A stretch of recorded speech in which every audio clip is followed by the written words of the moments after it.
السلام عليكم ورحمة الله وبركاته نحمد الله العظيم ونصلي على رسوله الكريم أما بعد அன்பான பெரியவர்களே, ஜமாத்தார்களே, அல்லாஹ்வின் அருளால் ஃபஜ்ருடைய தொழுகையை தொழுதுவிட்டு அல்லாஹ்வை பற்றியும் அல்லாஹ்வுடைய ரசூலை பற்றியும் இந்த மார்க்கத்தை பற்றியும் பேசுவதற்காக கேட்பதற்காக நாம் எல்லாம் அமர்ந்திருக்கிறோம். ரப்புல் ஆலமீன் நம்முடைய எல்லா அமல்களையும் பரிபூர்ணமாக கபூல் செய்வானாக, ஆமீன்.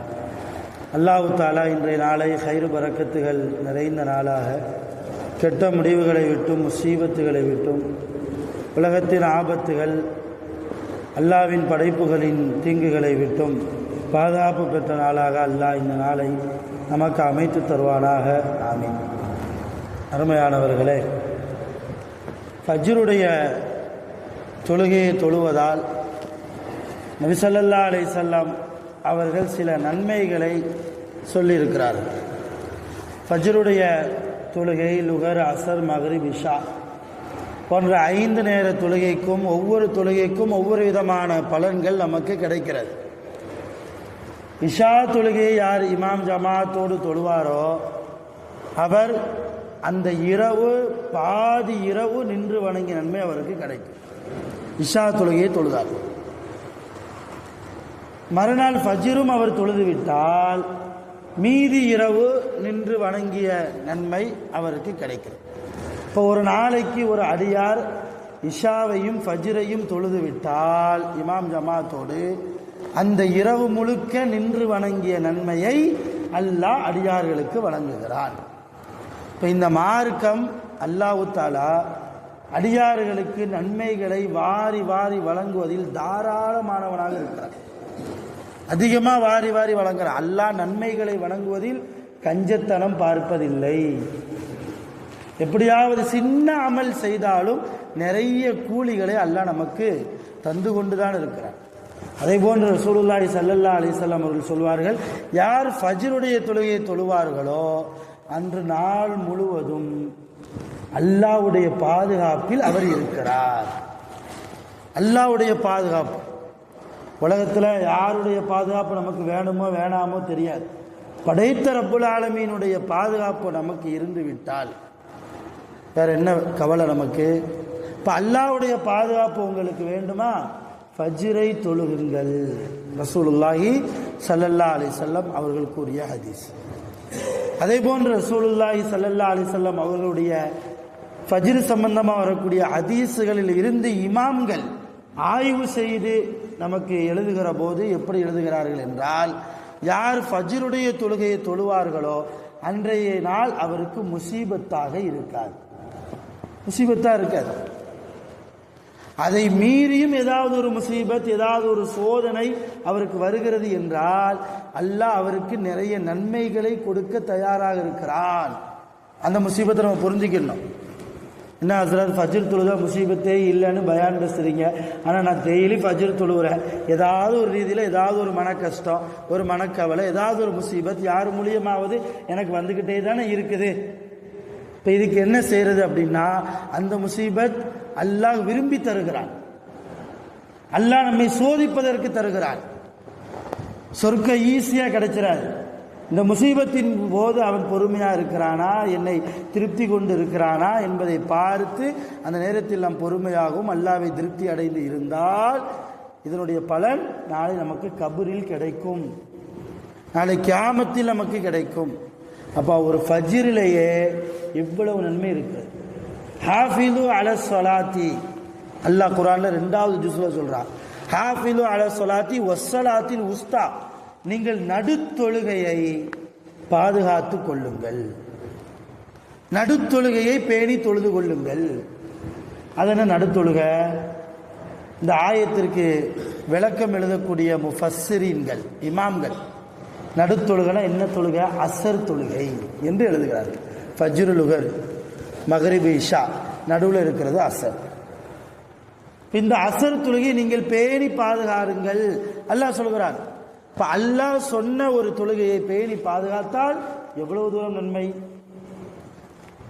ஹதீஸ்ல ரசூலுல்லாஹ் சொல்றாங்க, ஒரு நாளைக்கு மலக்குகள் 2 தடவை 2 குரூப் வருது உலகத்துக்கு. இந்த பூமிக்கு. ஒரு குரூப்பு ஃபஜ்ரில் இறங்குறாங்க, இந்த டயத்தில் ஃபஜ்ரில் இறங்குறாங்க, அசர் வரைக்கும் இருப்பாங்க, அசர் வரைக்கும் இருக்கிறாங்க. அடியார்கள் என்னென்ன நன்மைகள் செய்தார்கள், அடியார்கள் நாமெல்லாம் என்னென்ன பாவம் செய்தோம் எல்லாத்தையும் குறிப்பெடுத்துட்டு அல்லாஹ்ட்ட போய் ஒப்படைக்கிறாங்க. எப்போ ஒப்படைக்கிறாங்க? அசர் டயத்தில் ஒப்படைக்கிறாங்க. அசர் டயத்தில் அவங்க மேலே ஏறுறாங்க வானத்துக்கு. அவங்க மேலே ஏறும்போது வேறொரு ஜமாத்து, மலக்குகள் நிறைந்த ஒரு ஜமாத்து கீழே இறங்குது. அவங்க அசர் டு மறுநாள் ஃபஜ்ர் வரைக்கும் இருக்கிறாங்க. அடியார்கள் என்னென்ன பாவம் செய்கிறாங்க, என்னென்ன அமல்கள் செய்கிறாங்க, எவ்வளோ நன்மை செய்கிறாங்க எல்லாம் எழுதுறாங்க. அந்த வந்த ரெண்டாவது குரூப்பு ஃபஜ்ரில் போகுது, அல்லாஹ்ட்ட போய் ஒப்படைக்குது. இப்படியே ஒவ்வொரு நாளும் 2 முறை மலக்குகள் நிறைந்த ஒரு கூட்டம் உலகத்திற்கு வந்து நம்மை அல்லாஹ் ஒவ்வொரு நிமிடமும் கண்காணித்து கொண்டே இருக்கிறான். மலக்குகளின் மூலமாக அல்லாஹ் என்ன செய்கிறான்? நம்முடைய பதிவேட்டை பார்த்து கொண்டே இருக்கிறான். அதனால தான் நம்முடைய முன்னோர்கள் அழகா ஒரு ஏற்பாடு செஞ்சாங்க. நம்முடைய முன்னோர்கள், நம்முடைய இமாம்கள், நம்முடைய ஆலிம் பெருந்தகைகள், சாலிகின்கள், சீதேவிகள் என்ன ஏற்பாடு தெரியுமா? ஃபஜ்ர்லையும் அசர்லையும் தொழுகைக்கு பிறகு சுப்ஹானல்லாஹ் சொல்லுங்க, அல்ஹம்துலில்லாஹ் சொல்லுங்க, அல்லாஹ் அக்பர் சொல்லுங்க, லா இலாஹ இல்லல்லாஹ் 10 தடவை சொல்லுங்க. நம்ம பள்ளியில் செய்கிறோமா இல்லையா? ஃபஜ்ரில் செய்கிறோம், அசருக்கு அப்புறம் செய்கிறோம், லுகரில் செய்கிறது இல்லை, ஒரு மகரிபில் இஷாவில் செய்கிறது இல்லை. செய்யலாம், தப்பு இல்லை. ஆனால் ஜமாத்தா செய்கிறோமா? அது 2 வக்தில் தான் செய்கிறோம், ஃபஜ்ர்லையும் அசர்லையும். ஏன்? ஃபஜ்ரில் ஒரு ஜமாத் அல்லாஹ்ட்ட போகுது, நைட்டு ஃபுல்லாக நாம் செய்த அமல்களை அல்லாஹ்ட்ட போய் ஒப்படைக்கிற அந்த நேரத்தில் நாம் திக்ரில் இருந்தால் அல்லாஹ் கேட்குறான், என் அடியார்களை நீங்கள் எந்த நிலைமையில் விட்டு விட்டு வந்திருக்கிறீர்கள். இப்போ மலக்கள் சொல்லுவாங்க, யா அல்லாஹ் உன் அடியார்களை தொழுத நிலைமையிலும் உன்னை திக்ரு செய்து கொண்டிருக்கிற நிலைமையிலும் நாங்கள் விட்டு விட்டு வந்திருக்கிறோம். இப்போ என்னை திக்ரு செய்கிறாங்களா, அப்போ அவங்க பாவங்களை எல்லாம் மன்னித்து விடு என்று அல்லாஹ் சொல்கிறான். அந்த பாவங்களை எல்லாம் அழிச்சிருங்க, அவங்க செஞ்ச சின்ன சின்ன பிழைகளை எல்லாம் என்ன செஞ்சிருங்க, கண்டுக்கிடாதீங்க, விட்டுருங்க. சின்ன போய் பேசியிருக்கலாம், புறம் பேசியிருக்கலாம், யாருக்காவது ஏதாவது தொல்லை கொடுத்துருக்கலாம், எல்லாத்தையும் மன்னிச்சிருங்க, அழிச்சிருங்கிறான்ல. அதனால தான் அசர் டயத்தில் ஒரு குரூப்பு மேலே போகுது, ஃபஜ்ர் டயத்தில் ஒரு குரூப்பு மேலே போகுது.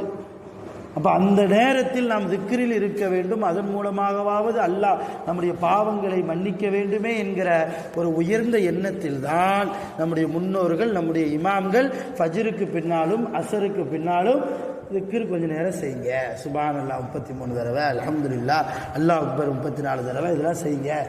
லா இலாஹ இல்லல்லாஹ் 10 முறை சொல்லுங்க. இந்த ஒரு முறை ஏற்பட்டதுக்கு நடைமுறைக்கு கொண்டு வந்தது காரணமே அதுதான். அருமையான பெருமக்களை, ஒவ்வொரு தொழுகைக்கும் நிறைய பலன்கள் உண்டு.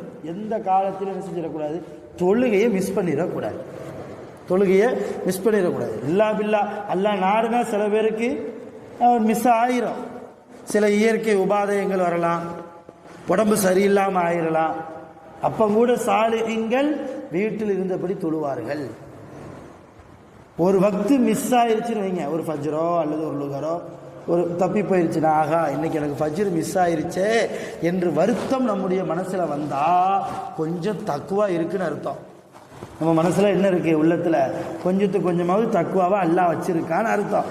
எந்த வருத்தமும் வரலன்னு வைங்க, இன்னைக்கு லுகர் தொழலையே, ஃபஜ்ர் தொழலையே, இஷா தொழலையே, எந்த வருத்தம் வரலன்னா நம்ம கல்பு என்னைக்கோ மையத்தா போச்சு. மையத்தான கல்வைத்தான் என்ன செஞ்சுருக்கோம், உள்ளத்தில் உள்ள வச்சிருக்கிறோன்னு அர்த்தம். தக்குவா கொஞ்சம் கூட இல்லைன்னு அர்த்தம்.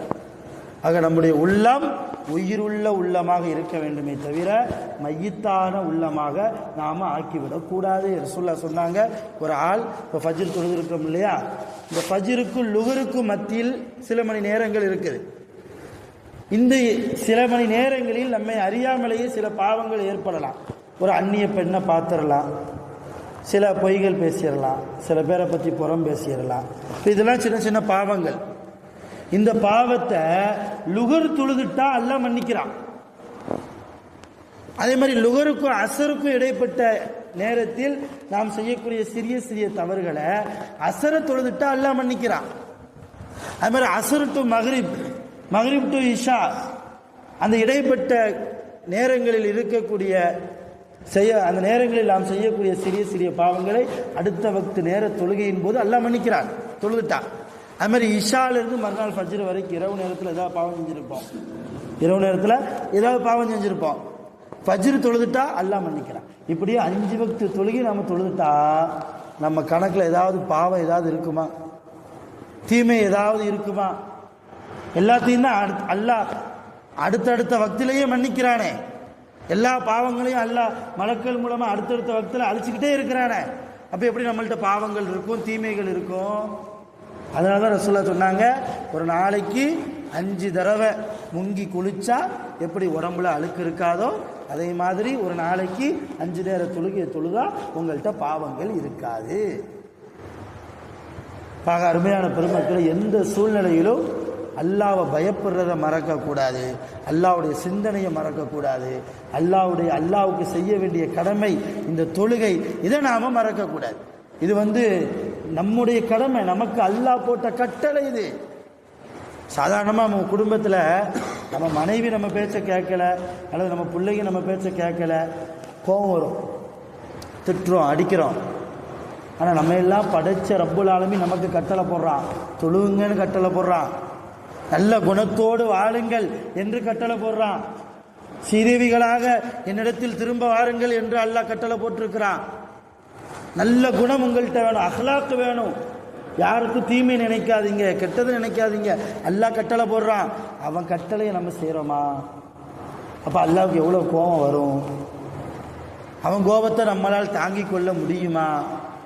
நாளை கியாமத்தில் யாருமே உதவி செய்ய முடியாத நேரத்தில் அல்லாஹ்வை தவிர வேறு யார் நமக்கு உதவி செஞ்சிட முடியும்?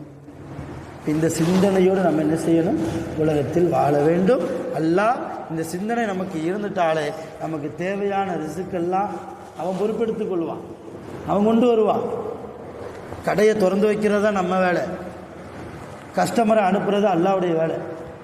நம்ம எண்ணம் கரெக்டாக இருந்தால், நாம் அல்லாவுக்கு செய்ய வேண்டிய கடமைகளில் கரெக்டாக இருந்துட்டா குவிவாங்க வாடிக்கையாளர்கள். எங்கிருந்து வர்றாங்கன்னே தெரியாது. நாம் அல்லாவுக்கு துரோகம் செய்தால், அவன் இட்ட கட்டளையில் அசால்ட்டாக இருந்தால், அல்லாவும் நமக்கு ரிஸ்க் கொடுக்கறதுல அசால்ட் ஆயிடுவான். இவனுக்கு கொடுக்கணுமா, பிற பார்த்துக்கலாம், கொஞ்சம் வாழ்த்தி வதக்குவோம், அப்போ மாதிரி திருந்துறானான்னு பார்ப்போம். நிறைய சோதனையை கொடுப்பா, வேதனையை கொடுப்பா. சில பேர் அதில் வாழ்க்கையில் தோற்று போகிறது உண்டு, சில பேர் அதனால் தற்கொலை செய்கிறது உண்டு. இதனால தான் நிறைய முசீபத்துகள் உலகத்தில் நடக்கிறது. அல்லாஹ் விஷயத்தில் நாம் சரியாக நடந்து கொண்டால் நம் விஷயத்திலும் அல்லாஹ் சரியாக நடப்பான் என்கிற படிப்பனையை இன்றைக்கு சுபு பயானாக உங்களுக்கு தந்து முடிக்கிறேன். வல்ல ரஹ்மான் நம் அனைவர்களையும் சீதேவிகளாக, சாலிஹீன்களாக, அல்லாஹ்வுடைய கட்டளைகளை நிறைவேற்றக்கூடிய மேன்மக்களாக அல்லாஹ் நம் அனைவர்களையும் ஆக்கி அருள் புரிவானாக. வாஹிரு தஅவானா அல்ஹம்துலில்லாஹி ரப்பில் ஆலமீன். சுப்ஹானல்லாஹி வ பிஹம்திஹி, சுப்ஹானல்லாஹி வ பிஹம்திக, அஷ்ஹது அல்லா இலாஹா இல்லா அன்த, அஸ்தக்ஃபிருக வ அத்தூபு இலைக். ஆமீன். சுப்ஹான ரப்பிக ரப்பில் இஸ்ஸாத்தி அம்மா யசிஃபூன், வ ஸலாமுன் على المرسلين والحمد لله رب العالمين. صلى الله على محمد صلى الله عليه وسلم. صلى الله على محمد صلى الله عليه وسلم. صلى الله على محمد يا رب صل عليه وسلم. السلام عليكم.